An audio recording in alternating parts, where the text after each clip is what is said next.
पण मग आता अशा ज्या प्रॉपर्टी आहेत ज्याचे डॉक्युमेंटेशनच नाहीत, आता तुम्ही सांगितलं तसं, त्या प्रॉपर्टीचं काय होईल आता नव्या कायद्यात? नवा कायदा असा येतोय की ज्याच्यामध्ये सरकारी मालमत्ता, ASI संरक्षित मालमत्ता आणि जिथे डिस्प्यूट्स आहेत अशा मालमत्तांना रिव्ह्यू करणार.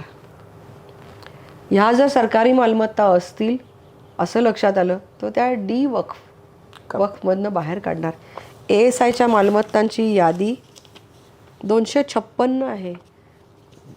256 मालमत्ता आहेत ASIच्या, ज्या त्यांनी म्हटलंय हा किल्ला आमचा, तो गड आमचा, ही आमचं ताजमहाल आमचा, संसदेची इमारत जिथे आज आम्ही बसून कामकाज चालतं ती इमारत त्यांनी क्लेम केली. दिल्लीतल्या 70% जागा, 70% दिल्ली वक्फ आहे. बापरे. नाही, तुम्ही म्हणजे आता आम्ही आज कुठेही अनवधानाने चालत असलो तर माहिती नाही की कुठल्या वक्फच्या जागेवरनं चालतो का काय. पण तुम्ही आता जे सांगितलं संसदीय जागा म्हणजे जुन्या संसदेची जागा? नवीन संसदेची इमारत जिथे बांधली आहे हां. ती जागा वक्फ म्हणून घोषित केली होती.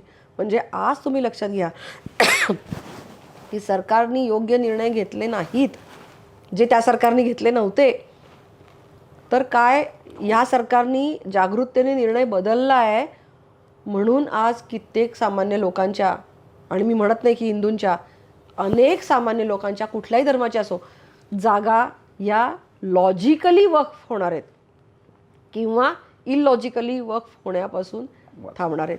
केरळमधल्या अनेकांनी आमचं चर्चची जागा, आमच्या काही प्रॉपर्टीज या वक्फ कशा लावता म्हणून शासनाकडे धाव घेतली. हे समोर आलं आहे. म्हणजे फक्त हिंदूच तिथं येतोय असं नाही आहे. मुस्लिम येत आहेत, ख्रिश्चन येत आहेत, अनेकांच्या शेतकरी येत आहेत, आदिवासी लोक येतात. आदिवासींसाठीचा निर्णय केला. आदिवासी महिलेशी लग्न करून तुम्ही त्यांच्या अख्ख्या ज्या जागा आहेत आदिवासी क्षेत्रातल्या त्या तुम्ही वक्फ म्हणून लावणार. आज धर्मांतर करून एखाद्या व्यक्तीचं उद्या लगेच त्याला कन्वर्ट दाखवून परवा लगेच त्याच्याकडनं त्याची मालमत्ता वक्फ करून घेणार, हे चालणार नाही. हा नवीन कायदा येतोय. तुम्ही तुमच्या पद्धतीने धर्माची प्रार्थना करा. या देशाने सगळ्यांनाच वेलकम केलेलं आहे, सगळ्यांचा आदर केलेला आहे. आम्ही एक विशिष्ट धर्म मानतो म्हणून इतर धर्माचा आम्ही कधीही त्याची अवहेलना केली नाही, तुमच्या प्रार्थना पद्धतीची अवहेलना केली नाही.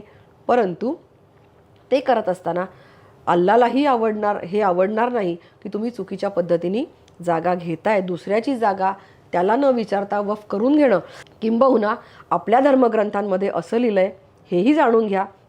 त्यांच्या धर्मग्रंथांमध्ये त्यांनी जाणून घेतलं पाहिजे की मुस्लिम नसलेल्या व्यक्तीची जागा किंवा त्यांनी केलेलं वक्फ हे मान्य होणार नाही, अल्लाला ॲक्सेप्टेबलच नाही आहे.